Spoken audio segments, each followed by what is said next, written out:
पुराना बिहार अब तो झारखंड हो गया है, हजारीबाग जिले की घटना है। वहां ईश्वरी नाम का एक गांव, उस गांव में एक बालक का जन्म हुआ। परिवार वाले श्रद्धालु भक्त, परिवार वालों ने बालक का नाम रखा राम टहल पांडे, श्री राम टहल पांडे। जन्मोत्सव मनाया गया, लेकिन काल की गति समझ में नहीं आती। पल से पल में क्या हो जाए पता नहीं तकदीर का, गति ब्रह्मा की टरे न टारे अजब खेल रघुवीर का। गति ब्रह्मा की टरे न टारे अजब खेल रघुवीर का। बालक बड़ा हुआ, पर कुछ ही दिन बाद उसके माता पिता का देहांत हो गया। नन्हे से बालक का पालन पोषण इनके बड़े भाई और भाभी ने किया।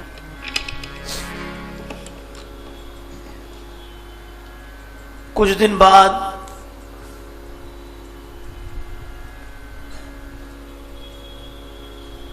इनके बड़े भाई का भी किसी कारण अचानक देहांत हो गया। तो भी विपत्ति ने पीछा नहीं छोड़ा। कुछ दिन बाद चेचक की बीमारी, उस बीमारी में इनके दोनों नेत्र चले गए, अंधे हो गए। परिवार में गरीबी आ गई। एक विधवा भाभी और अंधे राम टहल पांडे। सभी होते हैं रिश्तेदार, जबकि जर पास होता है और बिगड़ जाता गरीबी में जो रिश्ता खास होता है।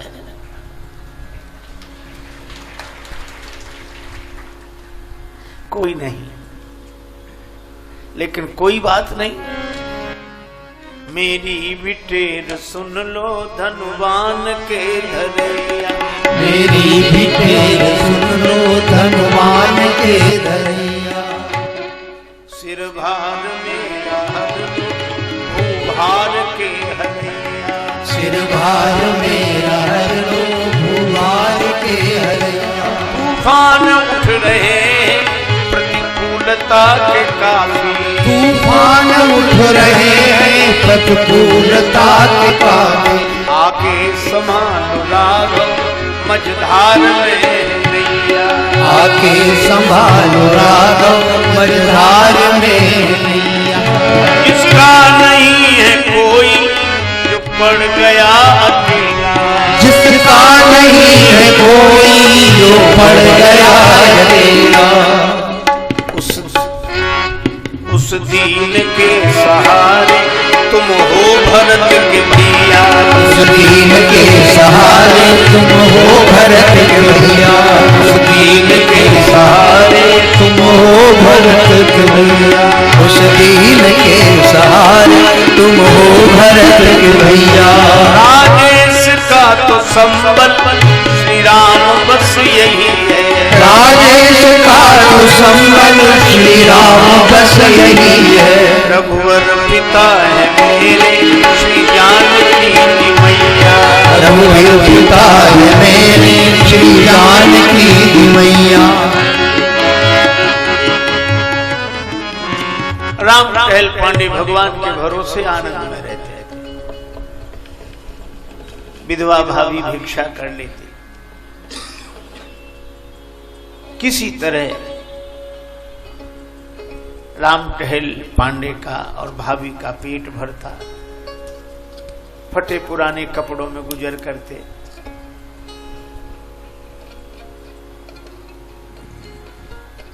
नाम बदल गया, अब कोई राम टहल पांडे नहीं कहता, पांडे नाम हट गया, राम नाम भी हट गया, टहलुआ टहलुआ कहने लगे। गरीबी के नाम अलग होते हैं, अमीरी के नाम अलग होते हैं।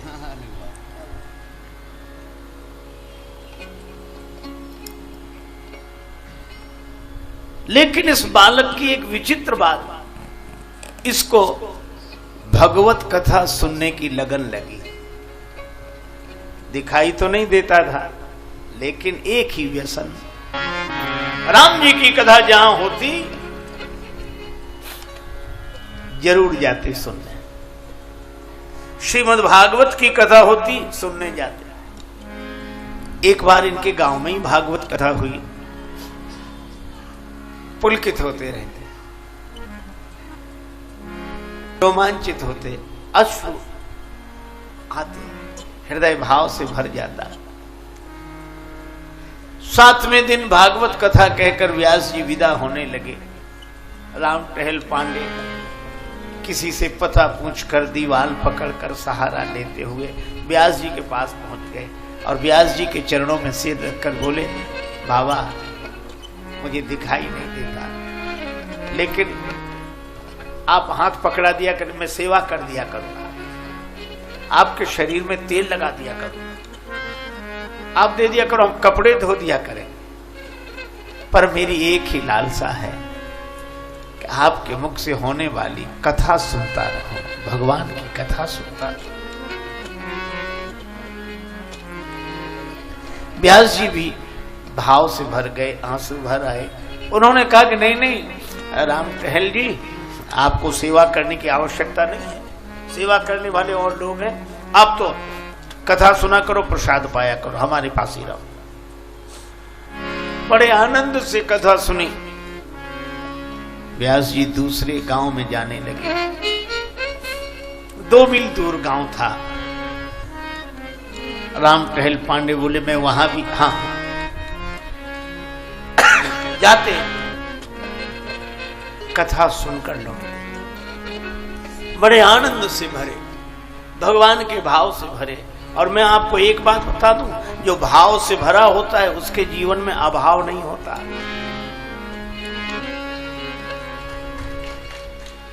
राम टहल पांडे के जीवन में अभाव ही अभाव, लेकिन वे भगवान के भाव में डूब कर रहते। भाभी रोज भोजन बना देती और वही रोटी अचार बांध लेते अपने गमछे में, पैदल पैदल जाते, कथा सुनते। दोपहर को जब श्रीमद् भागवत कथा का विराम होता, वहीं रोटी पा लेते, फिर कथा सुनते, शाम को लौटते। ऐसे जैसे कितना बड़ा धन मिल गया हो। पायो जी मैंने राम रतन धन पाए, खर्चे न कूटे कोई चोर न लूटे, दिन दिन बढ़त सबा। बड़े आनंद में। एक दिन बरसात होने लगी, बादल गरजने लगे, बरसात होने लगी, बिजली चमके। भाभी ने सोचा आज देवर कथा में नहीं जाएंगे। देवर स्नान करने गए थे, लौटे, भाभी ला मेरा भोजन दे दे, मैं भागवत कथा सुनने जाऊंगा।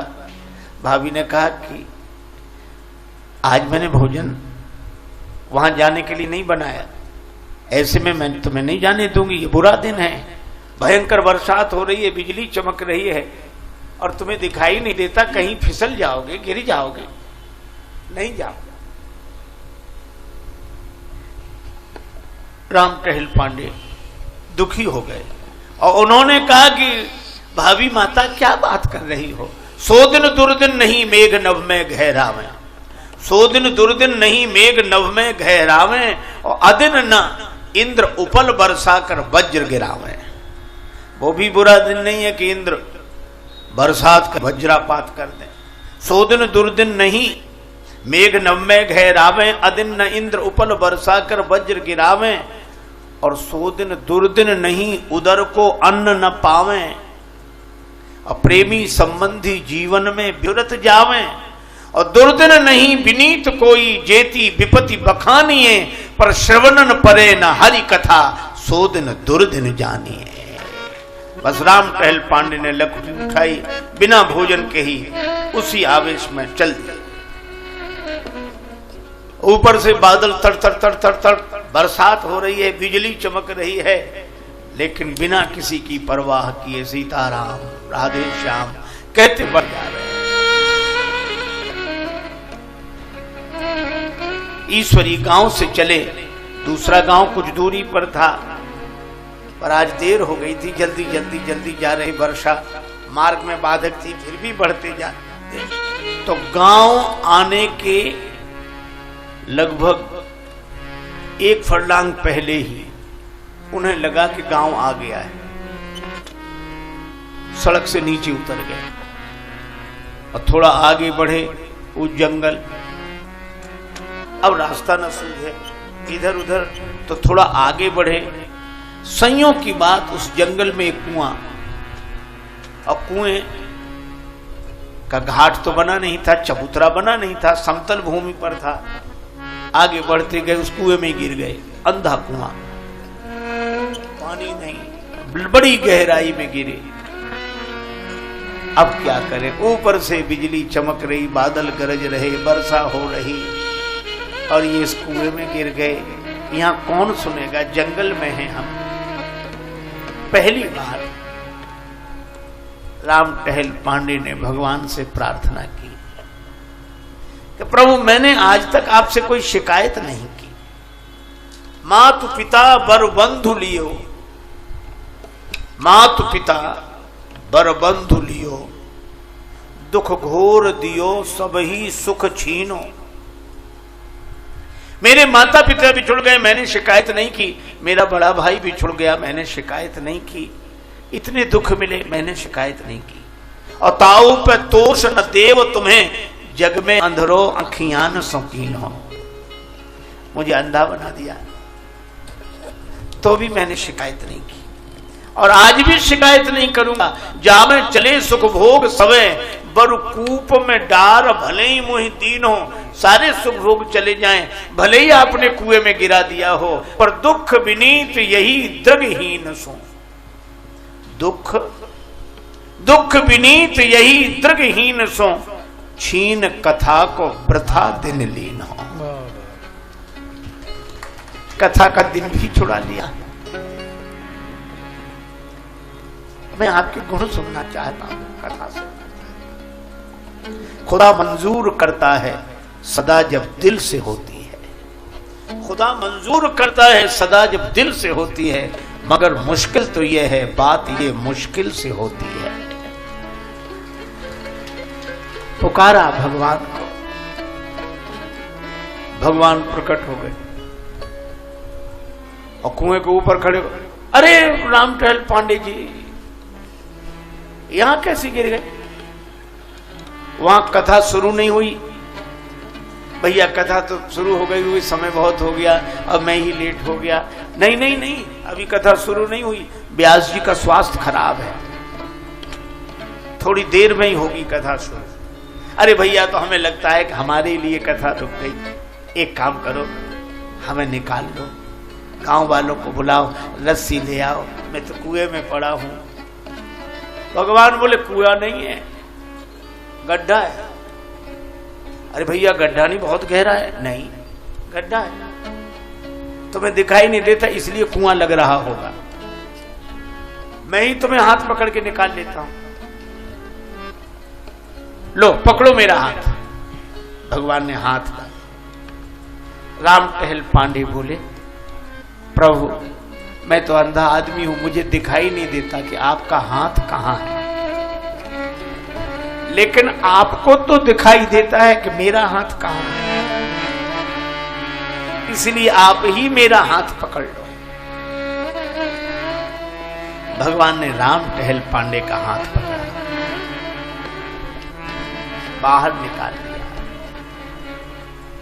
अरे भक्त या कूपित निवल न मोह विचार, केते जन्म भवकूप से मैंने लिए उबार। भवकूप से पार करने वाला जब उबारे तो कुआ क्या है। भगवान हाथ पकड़े थे, बाहर निकले, हाथ छुड़ाने के तो राम टहल पांडे दूसरा हाथ भी पकड़ लिया। अब तो मुझे लगता है कि आप भगवान हो, भगवान हो। नहीं नहीं नहीं, भगवान नहीं, मैं तो श्रोताओं को बुलाने जा रहा हूं। राम टहल पांडे भी संत सूरदास जी की तरह कहते हैं, बाह छुड़ाए जात हो निवल जान के मोह, और हृदय से जब जाओगे मर्द बदूंगो तो है। भगवान ने जाते जाते कहा, ये पुष्प ले चढ़ा देना कथा में। राम टहल पांडे बोले, फिर तो व्यास जी मुझसे रोज फूल मांगेंगे, मैं कहां से लाऊंगा अंधा आदमी। तुम चिंता मत करो, जब तुम कथा में पहुंचोगे तुम्हारे हाथ में फूल अपने आप आ जाया करेंगे। राम टहल पांडे ने बातों पे गौर ही नहीं दिया, उनको लगा कि कोई भला आदमी हमें निकाल दिया, रास्ते से लगा दिया, चलो चलो मैं चलता हूं। वे कथा की ओर बढ़ गए और भगवान ही मानो सबको बुलाने जाते हैं, सबको।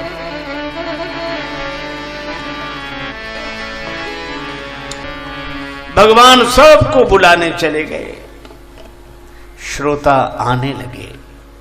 राम टहल पांडे धीरे धीरे जा रहे थे, तब तक क्या हुआ, व्यास जी अस्वस्थ धीरे धीरे उठे, मंच पर आकर बैठे। तब तक देखा राम टहल पांडे की भाभी आ गई,